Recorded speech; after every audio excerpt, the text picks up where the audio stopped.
le premier sujet, peut-on choisir ce dont on hérite, à la positive pour le JO, Thomas.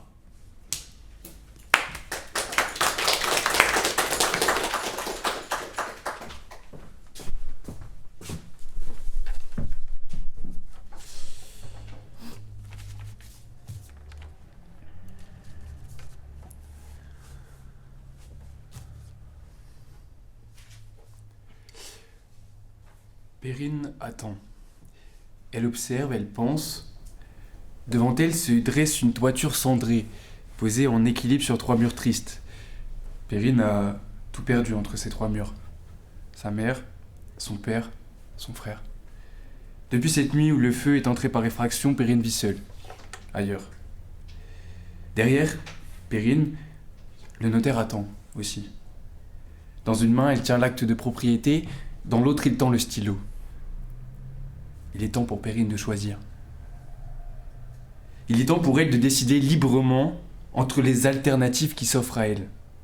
Retourner entre ces 3 murs où les cris résonnent encore, ou les quitter pour toujours et laisser derrière elle des moments de joie. Il est temps pour Perrine de choisir le passé dont elle veut hériter. Hériter, c'est prendre possession de ce que l'on nous transmet. C'est serrer la poignée froide du notaire à la fin d'un rendez-vous sans couleur dont on sort à fleur de peau. Or, on a l'opportunité et la capacité, juridiquement, d'accepter un héritage que l'on ne désire pas, de la même manière qu'il est de notre droit d'hériter un patrimoine qui nous est dû. Même en face du plus malhonnête des notaires, hériter demeure un acte juridique libre, la justice se chargeant le cas échéant de rétablir cette liberté, de rétablir ce choix. Plus encore, hériter, c'est se réapproprier librement le patrimoine que l'on nous impose, que l'on tente de nous imposer. Un régime vegan, une langue, un sexe, une couleur de peau, une tradition familiale vue et revue, une calvitie entreprenante, un appétit prononcé pour les fiches d'imposition suisse et le libre-échange, une religion, un handicap, un silence nouveau. Or, on peut très bien décider que ce patrimoine, certes imposé, ne nous définit pas. Le vegan, l'handicapé, le chauve, le droitard, le gaucho, l'homme, la femme sont des catégories tragiques et maladroites. Ce sont des cases, des petites cases immobiles, des petites cases où l'on tente de coincer les individus. Or, c'est seulement le patrimoine que l'on reçoit qui essaie de nous enfermer dans ces cases, et non l'héritage. Au contraire, l'héritage, c'est le choix, la décision de se projeter hors de ces cases ou d'y rester. Car en réalité, un enfant élevé au tofu peut très bien décider à 18 ans qu'il préfère manger de l'entrecôte. Un homme peut très bien décider de se sentir femme. De même que le fils à papa originaire de Neuilly-sur-Seine peut très bien décider d'aller crier à Cab pendant une manifestation. On peut toujours choisir ce dont on hérite. Car chacun a le pouvoir de se définir, de se redéfinir. Car chacun a le pouvoir de reconfigurer à sa guise la différence, le signe distinctif qu'il reçoit. Quel que soit le patrimoine que l'on acquiert, on a toujours la possibilité d'envisager un projet de soi. Et peu importe que ce projet soit réalisable, peu importe que les autres aient un autre projet à nous attribuer, ou qu'ils soient au contraire d'accord avec nous. Enfin, hériter, c'est décider de soulager sa mémoire. La mémoire est une faculté, celle de retenir les instants fuyants du passé. La mémoire est aussi un récit subjectif, émotionnel, entrecoupé d'instants passés. Un patrimoine subjectif qui, lui aussi, peut devenir un héritage si on le choisit. Or, à tout instant, l'auteur du récit mémoriel peut changer de scénario, créer de nouveaux personnages, créer une nouvelle maison. Dès lors, on peut toujours se réapproprier, entretenir ou délaisser la mémoire que l'on choisit d'hériter. En fin de compte, tout héritage est une donnée qui n'acquiert de sens que par le projet de celui qui la reçoit. Or, l'individu est libre de définir son projet. L'individu est libre de donner au passé la valeur qu'il souhaite. Dès lors, l'individu choisit son héritage en décidant du sens qu'il lui donne. Perrine se retourne soudain. Elle s'avance vers le notaire, saisit le stylo et d'un geste sec, signe l'acte de propriété. D'un vif jet d'encre noire, Perrine vient de sceller sa décision. Elle héritera de cette maison incendiée, mais elle n'héritera pas du traumatisme. Pour bâtir Veuillez conclure. un présent heureux.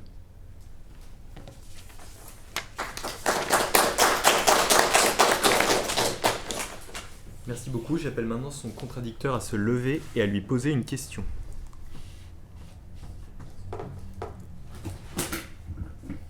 Deux. Si, c'est bon. Je me mets en place. Comme tu veux. Bon, je me mets en place.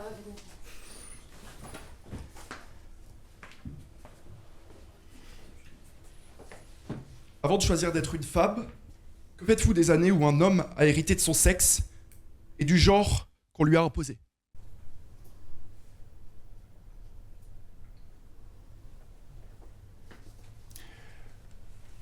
L'homme n'a pas hérité d'un sexe avant de choisir d'être une femme, puisque précisément, c'est hériter qui consiste à choisir d'être une femme. L'homme a reçu un sexe, n'a pas hérité d'un sexe. Il a reçu un sexe, et ensuite, par le processus d'héritage, il a choisi de se sentir femme. C'est bien là où vous vous trompez. Nous héritons, nous subissons, nous faisons avec et nous devenons. Ne pensez-vous pas que le choix dont vous parlez ne porte pas sur l'héritage, mais sur ce que nous en faisons? L'héritage, c'est précisément ce que nous en faisons. L'héritage, c'est précisément ce que nous faisons du donné. C'est précisément ce que nous faisons de ce que l'on reçoit. Si on prend votre exemple, l'homme reçoit le sexe, il choisit ensuite son genre, et c'est ce genre-là l'héritage.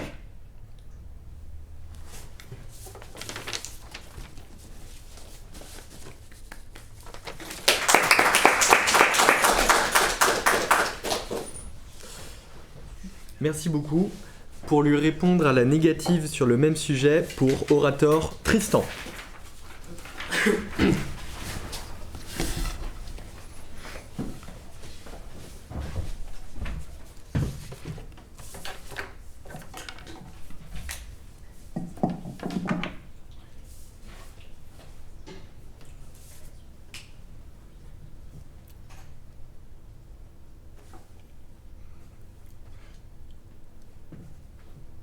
La vie la maudit. On le moque et le montre du doigt. Comme il n'est pas normal, avec cette tache à l'œil droit, c'est une vache, un enfant d'alcoolo, le petit cracra. Dans la cour de récré, on s'en approche pas. En plus, il est bizarre. On dirait qu'il est sourd, ou au moins muet. Renfermé dans son coin, il réagit à rien. Cette tache, c'est la même que celle de sa maman. De la forme d'un petit poisson qui se déplace tranquillement sur les os paisibles de son visage. Elle lui dit : « Avec lui, tu traverseras tous les océans. Ton bateau fera des bonds. Porté par les bancs de poissons, tu seras le plus grand des aventuriers. Et on te respectera. Comme on respecte un héros. Mais pour l'heure, les plaisanteries fusent vers cette tache qu'il cache. La tête entre les mains, il en a honte. De ce poisson qui s'épanouit dans les larmes de l'océan de ses malheurs. Petit bonhomme sera grand homme qui gardera ses tâches. Celle de sa mère, mais aussi celle de ses camarades. La mémoire des railleries, d'une enfance solitaire et de voyages imaginaires. Car regardez-vous, aussi bien fait que vous êtes, Ces taches font votre être. Ici, une tache de boue, là de bitume. C'est le gars de la campagne, et là, celui qui fume. Ici, des traces de coups, à côté de la chaleur d'un baiser. Là, des morceaux de France, et ici, la maison de Perrine. Nos corps sont des puzzles de particules, hérités. Certaines pièces sont grises, d'autres bleues, mais c'est bien leur ensemble qui forme le mélange merveilleux. Roméo et Juliette, Rox et Rookie, ces personnages choisissent-ils de naître dans des camps ennemis? Ils sont les enfants de la haine et de la violence. Et à côté, ils portent une langue, des corps et des manières d'être assimilées. Un tout forme un Roméo, et l'autre, Juliette, et la beauté de leur amour composent avec la tragédie de leurs origines. Ils n'ont pas choisi les couleurs de la toile, mais on fait avec. Et on fait tous avec. Je fais avec les peurs de mon père, la myopie de ma mère, les langues de ma terre et mon territoire qui pue, mais qui sent bon, si vulgaire mais si beau. Et cet enfant aussi, il fera avec cette tâche.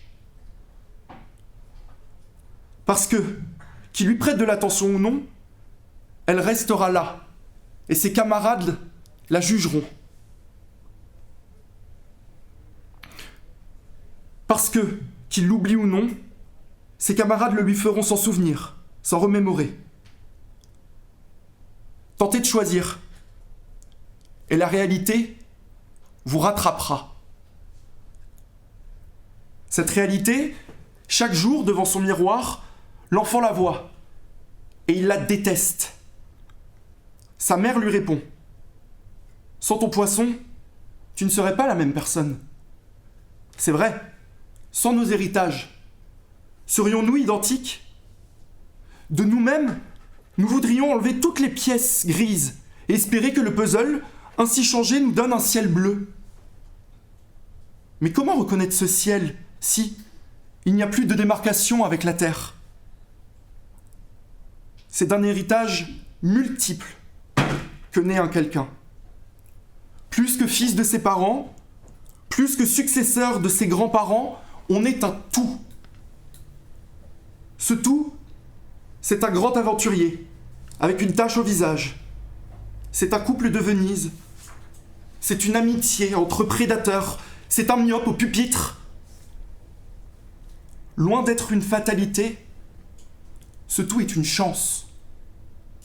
Alors, que la vie nous maudisse de tous les héritages, nous en ferons le plus beau des tableaux.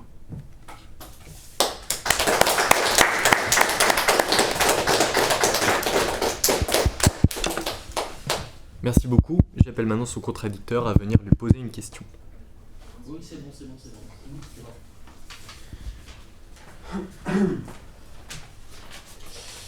Je vous remercie pour votre discours. Vous avez dit « Tentez de choisir et la réalité vous rattrapera ». Mais peut-on choisir de ne pas choisir? Choisir de ne pas choisir, c'est faire avec. Lorsqu'on choisit de ne pas faire ce choix-là, c'est que l'on renonce finalement à d'autres caractéristiques qui nous sont données. Et donc effectivement, lorsqu'on a un héritage, on fait avec tout ce dont on possède, et ensuite on devient quelqu'un. J'avais une deuxième question.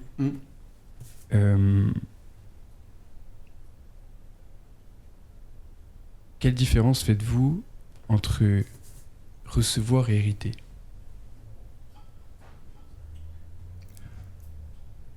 On reçoit de ses parents des cadeaux. On hérite de ses parents de leurs racines. C'est quelque chose de beaucoup plus profond, un héritage. Et comme on puise l'eau de nos racines, on se développe avec.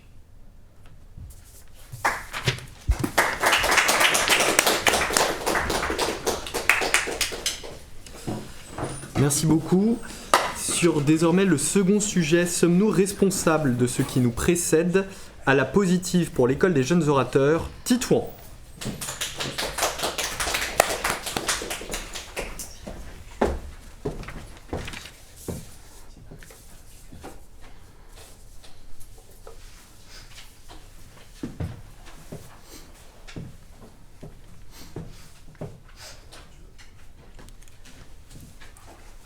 Ouais, salut Charles-Henri, ouais, Jean-Hippolyte au combiné.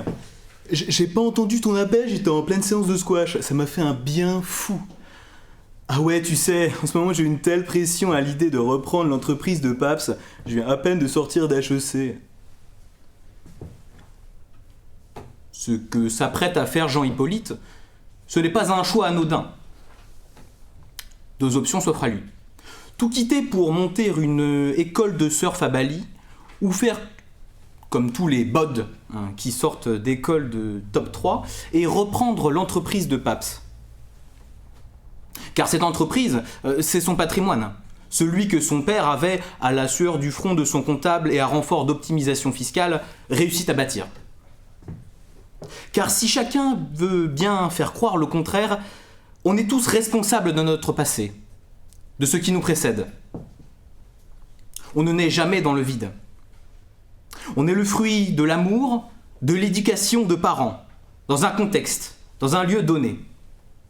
Notre naissance est socialement, historiquement, géographiquement située. Ce que nous portons avec nous, c'est notre patrimoine, une histoire, un récit du temps long, d'actes, de choix passés. On porte avec nous des siècles d'histoire et de mémoire qui nous ont précédés. Des récits qu'on peut les lire dans un livre, le livre de notre passé, dont chaque page raconte les sanglots, les familles déchirées, les souffrances de peuples opprimés, les moments de bonheur, des amours, des familles unies. Enfant, on n'ose pas ouvrir ce livre de mémoire, grimoire poussiéreux qui ne semble pouvoir lire que les vieux au coin du feu. En grandissant, on apprend à conjuguer le verbe hérité à l'impératif de responsabilité. On apprend à lire ce livre et à le faire sien. On en décrypte chaque annotation, chaque rature, les traits d'encre comme des cicatrices de notre histoire. Adulte, on est conscient de cette malédiction. Sentence sourde, sèche comme le marteau du juge. Nous voilà condamnés à être libres. La réalité s'impose alors à nous comme un couperet. Nos actions viennent avec leurs conséquences au devant desquelles nous devons répondre. Répondre, respondere en latin, être responsable. Nous avons la charge de notre liberté, de nos actions qui entraînent dans leur sillon notre héritage, celui qu'on choisit de porter à bout de bras. Nos actions font revivre le passé. Elles rendent la mémoire concrète, nécessaire pour ne pas oublier, pour tenter de réparer. Le devoir de faire vivre la mémoire s'impose donc à nous comme la mission de chacun dans le corps qu'est notre société. Le devoir de mémoire, la révèle vive, la rend visible, actuelle, pour que personne n'oublie, pour que les souffrances cessent et jamais ne recommencent. Il est de notre responsabilité de faire entendre le cri des Chiliens disparus sous la dictature de Pinochet, de faire voir les corps des Gazaouis sous les décombres ou de faire parler les Juifs morts dans les chambres à gaz. Le devoir de mémoire ravive un héritage qu'on prend à bras le corps en le faisant perdurer ou en lui tournant le dos. Mais se défausser face à lui, par lâcheté, par peur, par faiblesse, se taire, c'est faire acte d'une profonde irresponsabilité. Se dire qu'il est immuable est une fable. Se dire qu'il est sacré est un mythe. Se dire qu'on n'y peut rien est mauvaise foi. Ce livre, donc, il nous faut l'annoter, le griffonner, le faire sien. Il nous faut faire le choix d'en écrire les prochains chapitres ou d'écrire une nouvelle histoire. Mais jamais, au grand jamais, tenter de le raturer, d'en déchirer les pages, car on ne peut en modifier le sens, se cacher de la réalité de son récit. Car on est toujours responsable de ce qui est écrit, de tout ce qui nous a précédés. Sa maison en ruine, ces murs sur lesquels coulent encore les larmes, les souffrances, c'est l'héritage de Perrine. Voilà le choix qui s'impose à elle, la raser et avec elle les fantômes de son passé, ou tenter de reconstruire les vies perdues entre ces murs. Alors lentement et douloureusement, dans la dignité qu'on recollait aux orphelines, elle se met à poser brique par brique les ruines de sa maison, cimentant l'édifice du présent avec le mortier de son passé.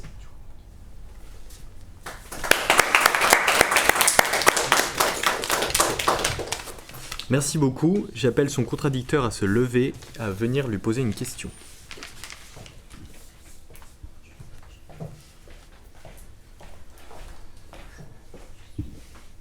Vous l'avez dit vous-même. Fuir son héritage, c'est être irresponsable. Mais votre collègue avait tenu une thèse opposée. On peut toujours choisir son héritage. Comment répondez à cela ? Fuir son héritage, c'est être responsable, et la thèse que vient votre collègue, c'est qu'on a toujours le choix de son héritage. Donc choisir de ne pas suivre son héritage, c'est être irresponsable. Donc en fait, ça consiste en un choix entre responsable ou irresponsable. Pas choisir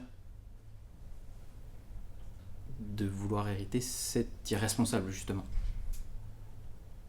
C'est-à-dire que, en choisissant d'hériter et de faire quelque chose de cet héritage, on se rend responsable de celui-ci, mais ne choisir de faire comme s'il n'existait pas, se cacher de cet héritage, c'est être irresponsable. Donc par exemple, changer de sexe, dire qu'on n'est plus homme, et qu'on est femme, faire finalement vent de cet héritage qu'on nous a donné, c'est être irresponsable ? Le sexe n'est pas notre héritage, c'est notre patrimoine. On ne choisit pas notre sexe. Par contre, on choisit notre genre. On choisit de devenir celui qu'on souhaite devenir.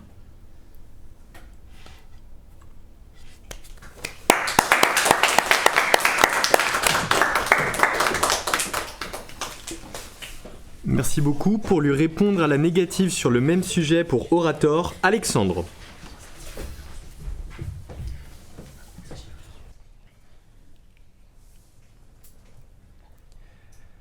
La neige tombe sur les forêts. Le vent glacial frappe la peau des soldats. Les grêlons fouettent leur visage, brûlent leur peau. Je les gèle jusqu'à l'os. Et ces soldats, ils ne tiennent quasiment plus debout. Désorganisés, désemparés, tétanisés par la peur, ils vont se faire massacrer. Il n'y a même pas d'ennemis en face. Sinon, la morsure du froid et l'écrou de la faim. Voilà plusieurs semaines que Napoléon emmène ses hommes en Russie pour faire mordre la poussière à l'empereur Alexandre Ier. Et bon, pour l'instant, c'est plutôt lui qui mange son seum. Cette histoire, nous la connaissons tous. Et sa fin, nous la connaissons aussi. Et celui qu'on tient tous responsable pour cette purge, c'est un homme, un seul, Napoléon. Pas son fils, ni son frère, ni son cousin. Eh bien lui, et lui seul. Cependant, à un moment, le bonhomme est mort. Alors maintenant, à qui de porter le chapeau ? À personne. Car porter une responsabilité, c'est assumer les conséquences de ses choix. Et a fortiori ne peut être responsable que celui qui a fait un choix libre. Celui qui est responsable, c'est celui qui a décidé. Celui qui a décidé héroïquement au nom de tous, celui qui a choisi égoïstement pour lui-même, celui qui a décidé de prendre le risque, celui qui pensait bien faire, celui qui a agi. Le responsable un jour, ce sera toi, puis peut-être lui, et un autre jour, ce sera moi. Mais jamais nous ne sommes responsables de ce que nous ne choisissons pas. Et encore moins de ce qui a été décidé pour nous. Tenez, le chef. C'était justement celui qui, en décidant pour tout le monde, est responsable pour tous. Celui qui endosse seul le lourd fardeau de la responsabilité. Ce fardeau qui, avec le temps, s'alourdit du joug des conséquences, de l'amertume du regret, du poids de la honte, des chaînes du remords, de l'écrasant patibouloum, de la culpabilité. Le chef, c'est ce général qui est critiqué pour sa défaite. C'est ce patron qui est coupable de la faillite de son entreprise. Ce n'est pas le soldat, ni l'ouvrier. Et puis, il y a toi. Oui, toi. Toi qui as hérité, malgré toi, de ce lourd passé, celui qui te salit, celui qui te colle à la peau. Cette cage oppressante, qui compresse tes côtes, pèse sur ta conscience, qui broie ton âme, ce n'est pas toi qui l'as construite. Tu es né dedans. Et tu penses que tu dois vivre en bagnard toute ta vie, car il en a été décidé ainsi. Mon ami, n'inverse pas les causes et les conséquences. Ce sont nos actions qui nous définissent et pas nous qui définissons nos actions. Il n'y a pas de fatalité, il n'y en a jamais eu, sinon celle que tu t'es imposée à toi-même. Chacun de tes choix a contribué à former l'homme que tu es devenu. Chacune de tes décisions, même les plus infimes, ont modelé l'homme que tu es. Certes, cette tache sur ton œil, tu la portes, et tu la porteras toujours. Mais ce que tu en fais, c'est à toi de le décider. Ce que maintenant tu es, c'est toi qui l'as construit. Avec ton héritage, certes, mais surtout avec tes décisions. Et de la même manière que nul n'est coupable du fardeau de son sinistre héritage, personne ne peut s'approprier la gloire de ses ancêtres. Hériter d'une fortune, ça ne veut pas dire la mériter. Hériter d'un titre, ça ne veut pas dire en être digne. Si l'on peut être fier d'un héritage qu'on reçoit, il ne faut jamais tomber dans l'illusion qu'on le doit à soi-même. Après tout, les Américains ont sauvé la France avec le débarquement d'ici juin. Mais peut-on dire sereinement que nous devons être redevables envers Donald Trump pour la victoire du 8 mai 1945 ? Je vous le concède. Quoi de plus simple, quand il n'y a plus de coupable, que de pointer du doigt celui qui, de près ou de loin, descend, apprécie ou connaît l'ancien malfaiteur. Mais quand bien même cette dette de responsabilité devrait exister. Alors je vous le demande, quelle serait sa limite ? 10 générations ? 100 ? 1000 peut-être ? Quelle absurdité qu'une telle dette puisse exister sans limite concrète. Il est temps d'ouvrir les yeux, de sortir de la paresse de nos préjugés et d'arrêter de condamner les descendants pour des crimes qu'ils n'ont pas commis. Alors oui, peut-être que du feu d'un jour naissent les braises de toujours. Mais le fils du pyromane n'est pas père de ces braises.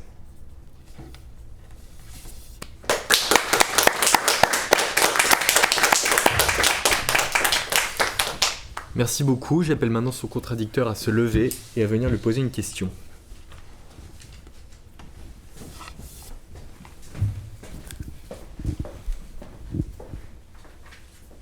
Merci. C'est pas un vrai micro, c'est juste pour le live. Ah, ok.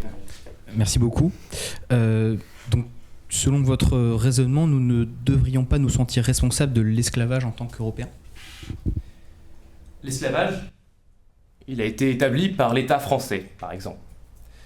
L'État français, par exemple, celui dans lequel nous vivons, ce n'est pas un descendant. L'État français, c'est le même, celui qui a établi l'esclavage, celui qui s'est repenti, celui qui maintenant repaie les crimes qu'il a commis. Il ne s'agit pas de descendance, mais bien d'un crime qui est actuel et dont on se repent.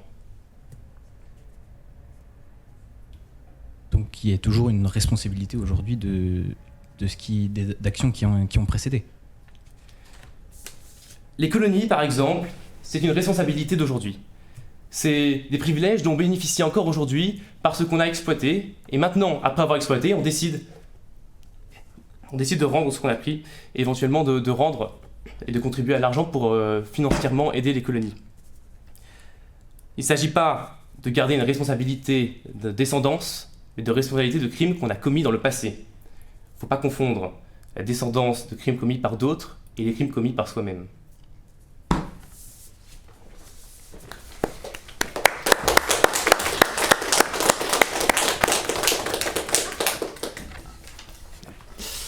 Maintenant, sur le sous-thème mémoire et héritage pour l'école des jeunes orateurs, Salomé.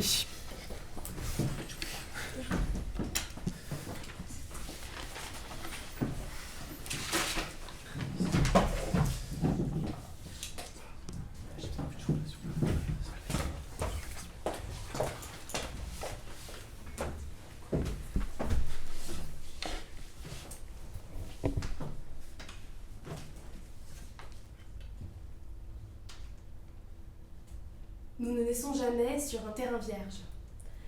Nous naissons dans les décombres de ceux qui nous ont précédés. L'existence est un édifice que nous habitons malgré nous.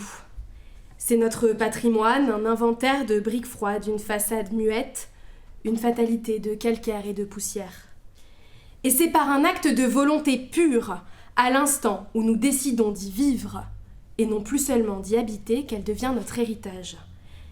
Car l'héritage n'est pas un don, c'est une conquête. Avant de tracer le moindre croquis d'avenir, il faut accepter l'inventaire. Accepter les fondations fragiles, accepter les poutres abîmées par le temps, accepter le silence des fantômes qui hantent la pierre. Le patrimoine, lui, nous est imposé comme un bloc inerte. L'héritage exige une signature, un choix, celui de le refuser ou de l'accepter. Hériter, ce n'est pas contempler ce qui a été détruit, c'est transformer un passé subi en un projet volontaire. Mais décider ne peut suffire pour faire tenir les murs, car la pierre, le monde, les gens ont une mémoire, et cette mémoire nous engage. Sous chaque poutre tordue, dans chaque mur calciné, sur chaque carreau taché de suie, les échos des absents résonnent. C'est une infrastructure invisible qui pèse de tout son poids sur nos épaules. On comprend alors qu'être l'architecte de notre vie, ce n'est pas seulement dessiner l'avenir, c'est accepter de porter la structure du passé. Et nous, face à cela, face à notre monde en ruine, nous sommes la voûte humaine d'une histoire dont nous sommes les seuls garants. C'est là que réside la responsabilité du ciment, maintenir l'unité quand tout pousse à l'effondrement. Et cet héritage, cette mémoire, ce n'est pas un bien que l'on possède, mais une dette dont nous devons répondre. Même si nous n'en sommes pas les coupables, nous en sommes les gardiens. Perrine se tient debout face aux ruines de son passé. Elle ne contemple plus le désastre, elle l'arpente. Dans sa tête, un croquis dessiné à l'encre de suie commence à s'éclaircir. Elle n'a plus peur. Et une seule idée, une obsession qui bat contre ses tempes. Faire revivre. Non pas réparer, non pas oublier, mais bâtir, à nouveau, sur les brûlures. L'enfant qui a une tâche, certes, n'en est pas responsable. Mais c'est bien toute la nuance. Cela vient de son patrimoine, de ses combinaisons d'allèles, de son ADN. Il ne peut pas le choisir. Oui, c'est son patrimoine, c'est une donnée comme une autre. Je suis une femme. Oui, mais je pourrais décider selon mon genre que je suis un homme. Oui, mais voilà la subtilité. L'héritage, c'est ce qu'il va en faire. Vous l'avez vous-même évoqué. L'héritage, c'est celui soit de le cacher, soit de le montrer, d'en faire un outil de combat, ou au contraire de s'en blâmer toute sa vie et de s'en rendre malheureux. On a parlé de refuser un héritage et vous nous avez parlé de renoncer, tout à l'heure avec mon collègue. Oui, mais renoncer, c'est faire un choix. C'est accepter ou renoncer. Il me semble bien que c'est les deux options qui s'offrent à nous. Et puis, notre cher Napoléon. Alors, on a voulu chercher un responsable et vous nous dites qu'il n'y en avait pas. Pourtant, sa famille a dû fuir la France, donc on a bien trouvé un responsable. Et la France aujourd'hui doit assumer les conséquences d'actes de ses anciens dirigeants. C'est ce qu'on appelle la continuité de l'État. En fait, il n'y a pas d'anachronisme. Le temps s'écoule, les choses se passent. Et puis, même un État français qui a changé, puisqu'après tout, un État, une constitution, une république, une constitution, doit assumer l'esclavage et ses conséquences. Il n'y a donc pas eu de personnes différentes selon vous ? On nous dit pourtant que les constitutions sont différentes entre elles. Excusez-moi, mais j'y vois plusieurs personnes.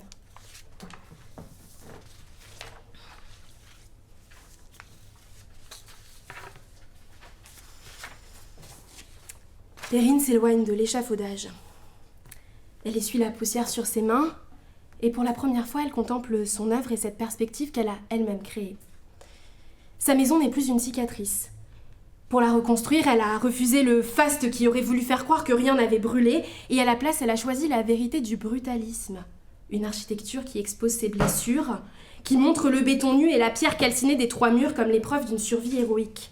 Elle a mêlé le passé au présent pour en faire son futur. Au loin, des rires d'enfants éclatent. Entre ces murs, la vie a repris le dessus sur la mort. Et cette maison, c'est le miroir de nos propres chantiers. Nous habitons tous des structures hantées par des héritages et des mémoires dont nous sommes désormais responsables. Reconstruire, ce n'est pas tout raser ou nier le passé, c'est composer avec. C'est utiliser l'armature de nos drames pour porter l'éclat de nos ambitions et paver le chemin des générations futures qui nous succéderont et qui, à leur tour, en seront responsables. La mémoire n'est pas une paroi, elle est la fondation. Et sur cette fondation, on pourra porter le poids du monde pour commencer à y bâtir notre propre demeure. La maison est debout, nous aussi.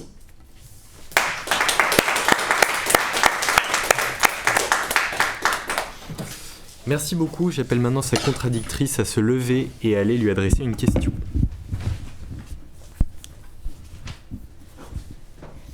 Pensez-vous qu'il est simple de lutter contre un traumatisme dont on a hérité ? Nous n'avons pas parlé de simplicité, nous avons parlé ici de capacité. Nous avons la capacité de lutter contre un traumatisme. Je vais vous citer un exemple notamment plutôt connu, Boris Cyrulnik. C'est un enfant de la Shoah, un enfant dont les parents ont été tués pendant le génocide des Juifs. Et pour autant, c'est lui qui a théorisé la résilience, la capacité à s'en remettre. Il n'a jamais dit que c'était facile, il a dit que nous en étions tous capables. Je suis bien d'accord, et pour bien le comprendre, il faut faire la distinction entre l'héritage et ce que l'on fait de cet héritage. Ne pas la faire, c'est justement ne pas rentrer dans la complexité des difficultés qu'il y a à lutter contre les pentes qui ont été dessinées pour nous. Mêler le présent et le passé, c'est accepter que l'on a reçu un héritage et que l'on en fait ce que l'on peut et, dans certaines limites, ce que l'on veut. Alors, bien sûr, l'héritage, c'est un choix, on y revient, mais l'héritage, c'est un choix qu'on effectue. On nous donne des données, on peut l'appeler un patrimoine, un capital, tout ce que vous voulez, si vous êtes bourdieusien ou plutôt biologiste. Mais au demeurant, on a des données qu'on reçoit à la naissance. Et pour autant, on va en hériter, on en fait ce qu'on veut. On ne juge pas ici de la facilité de la chose. On fait tous évidemment comme on peut. Mais au demeurant, on essaye. Et c'est ça notre héritage, c'est de décider d'essayer ou de décider de ne rien faire, ce qui revient à décider.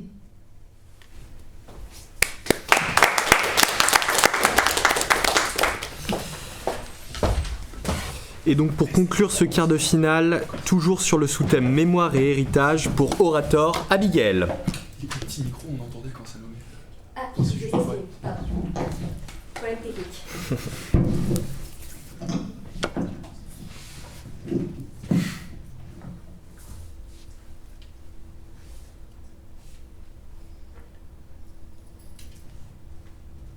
Parce que je suis un Karamazov, je vois de la beauté dans la chute. Et du sein de la honte, j'entonne un hymne. Je suis maudit, vil, dégradé. Cette confession de Dimitri Karamazov est un combat. Un combat entre, d'un côté, ce qu'il a hérité, la haine, les pulsions viles. Il est un Karamazov. De l'autre, la conscience d'être responsable, non pas des vices de ses ancêtres, mais de ce qu'il choisit d'en faire. Cette conscience seule lui permettra de ne pas commettre le meurtre qu'il envisage. Tous, nous naissons avec un nom, et ce qu'il porte d'histoire qui nous dépasse. Je m'appelle Marseille, un nom reçu par mon père, de ses grands-parents maternels qui l'ont élevé. Un nom qui, avant même que vous puissiez entendre mon accent, révèle mon appartenance régionale. Loin de n'être que des signes, nos noms racontent, ils signifient. Et pourtant, ils ne sont qu'une infime partie de cet héritage imposé. Une langue maternelle et une maison d'enfance. La tache sur une paupière, celle de la mère, ou le grain de beauté posé sur une joue, celle du père. Mais aussi des vices qui effraient et des vertus qui obligent. Un héritage non seulement légué, mais agissant en nous, N'est-ce pas terrifiant ? Moi-même, j'ai été terrifiée. Je vous l'avoue, pour que vous sachiez que je ne condamne pas votre déni, chers adversaires.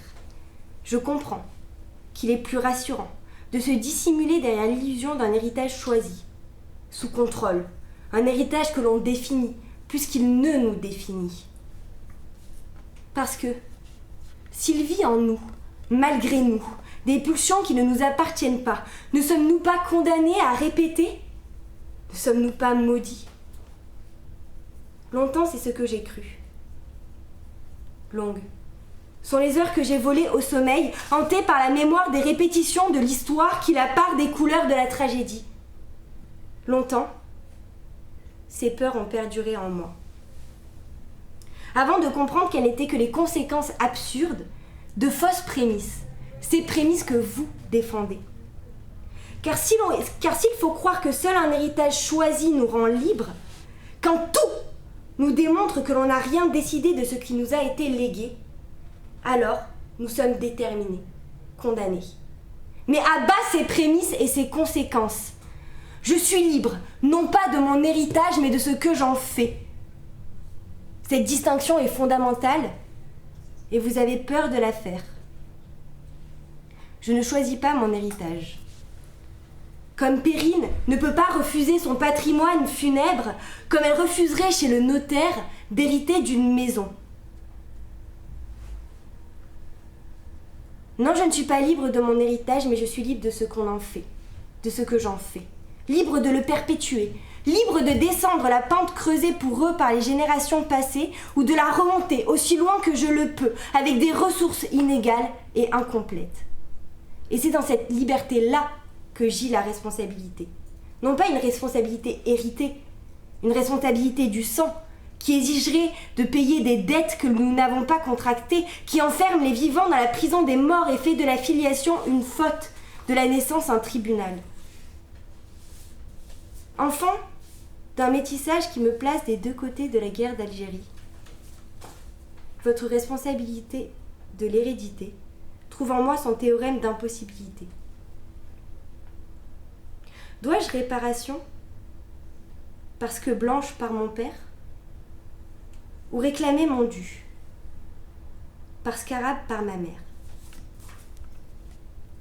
Faudrait-il que je me découpe en deux héritages ennemis, que je distribue en moi les places du coupable et de la victime? Non. Ma responsabilité n'est pas de répondre pour eux comme s'ils étaient moi.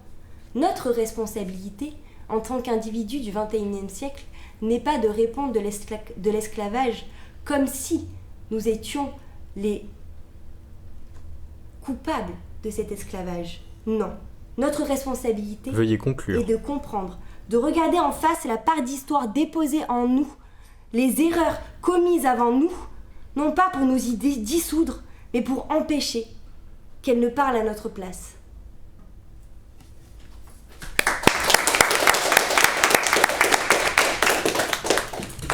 Merci beaucoup, j'appelle sa contradictrice à venir lui poser une question.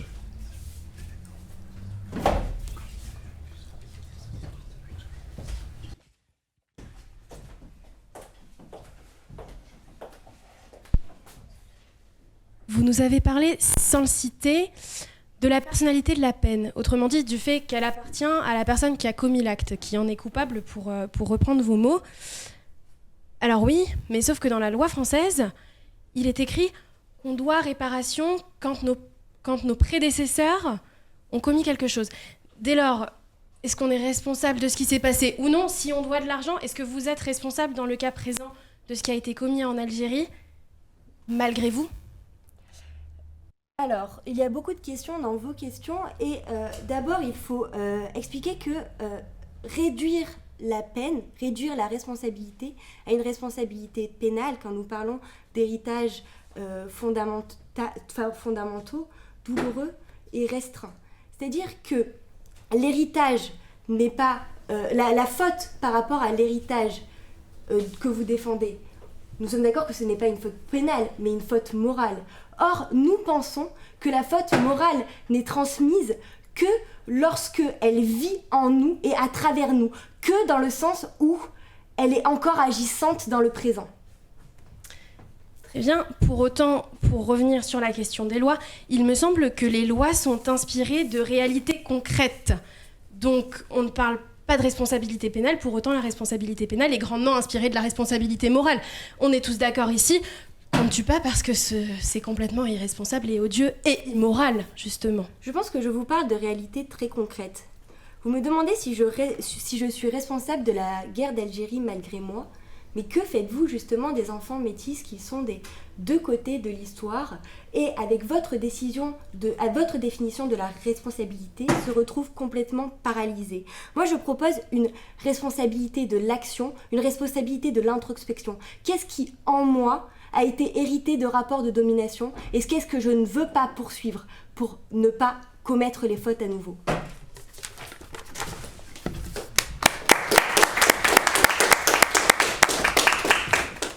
Super, bonjour à toutes et à tous. Merci beaucoup pour ce choc.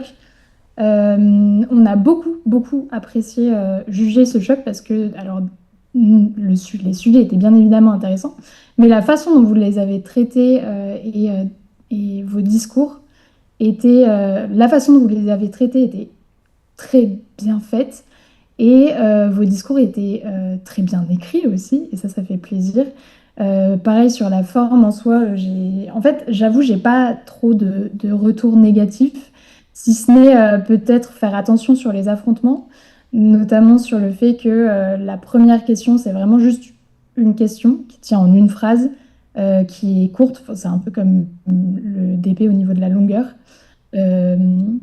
Mais si ce n'est ça, moi, ça m'a fait très plaisir d'être avec vous et de vous écouter. Et je vais laisser la parole à Marion et à Ilyes pour des brefs retours sur l'équipe à la positive, donc l'école des jeunes orateurs, et l'équipe à la négative, orateur ENS. Bonjour à tous. Alors pour quelques petits retours pour l'équipe à la positive, donc l'école des jeunes orateurs. Bravo pour la vulgarisation que vous avez fait sur les sujets, c'était agréable, on vous a bien compris et ça c'est clair, vos arguments étaient bien clairs et c'était bien. La forme était bien. Faites attention un peu sur les arguments qui auraient pu être un petit peu plus poussés à certains moments et qui auraient mérité surtout d'être un peu plus poussés pour que ce soit encore plus riche. Voilà, comme l'a dit Inès, attention aux affrontements. La question, c'est une question. On ne met pas un contexte avant la question. Vous posez une question. Et sur la réfutation, ça méritait parfois d'être un peu plus poussé dans la réponse, mais malgré tout, c'était quand même très bien. Donc, bravo à vous.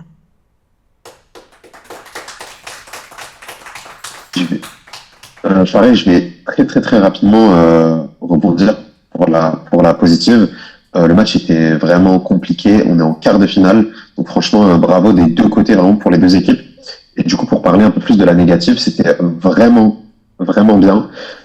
Attention à parfois utiliser trop de formes, trop de métaphores, trop d'images pour faire passer quelque chose parce que on peut se perdre.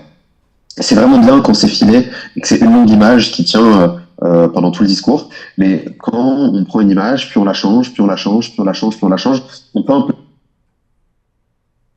Je crois qu'on a perdu Ilyes, je crois. Bon, je pense que tu peux continuer du coup, Inès. Oui. Bah, du coup, oui.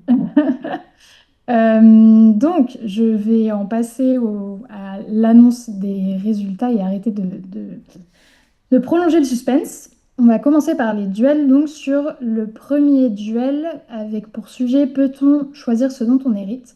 Nous avons décidé d'accorder la victoire à Thomas à la positive, pour le géo.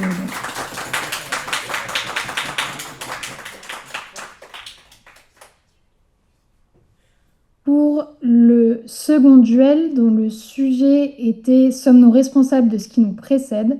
nous avons décidé d'accorder la victoire à Alexandre à la négative pour l'ENS.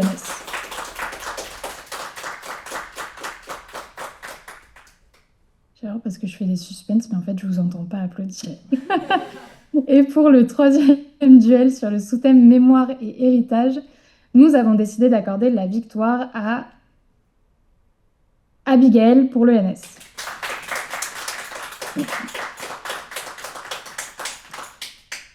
Ce qui nous fait déjà donc 2 points pour orateur ENS. J'avoue, je dis ENS, je suis désolée, mais en fait, c'est vraiment orateur ENS. Je n'ai pas oublié. Pardonnez-moi.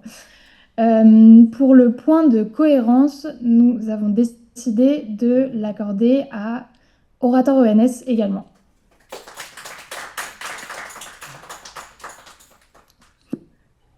Pour le point du meilleur orateur ou oratrice dans l'affrontement, nous avons décidé de l'accorder à Alexandre pour orateur ENS.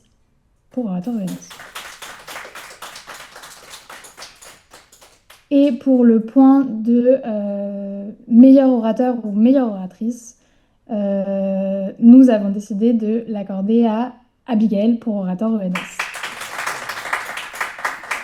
Je viens de me rendre compte que j'ai quasi pas fait de retour à chaque fois, et c'est parce que je ne veux pas vous retenir trop longtemps. Vous l'aurez donc compris, c'est un score un peu dur et lourd. C'est un 5-0 pour orateur ENS. Ça n'enlève en aucun cas le fait qu'on a vraiment apprécié le débat et que l'école des jeunes orateurs, vous n'avez pas du tout démérité, loin de là. Oui, vous n'avez pas du tout démérité. Là, sur ce coup, orateur ENS a été meilleur, notamment parce qu'on a beaucoup apprécié la façon dont ils ont essayé de dépasser les sujets et leurs affrontements qui étaient particulièrement pertinents sur des questions pas toujours faciles. Et voilà, je ne vais pas vous retenir plus longtemps. Je vais vous remercier à nouveau pour ce choc et je vais vous dire qu'on a plein de matchs qui arrivent pour les gens de YouTube. On a un match mercredi de plaidoyer entre Angéloquence et Dauphine Éloquence, pardon. Jeudi, en débat parlementaire, si je ne dis pas de bêtises, la tribune ISEG contre ESCP. Et vendredi, cette fois-ci en plaidoyer, le Lab HEC, contre la tribune ISEG. Et sur ce, je vous souhaite une très bonne soirée et à la prochaine pour des beaux moments d'éloquence.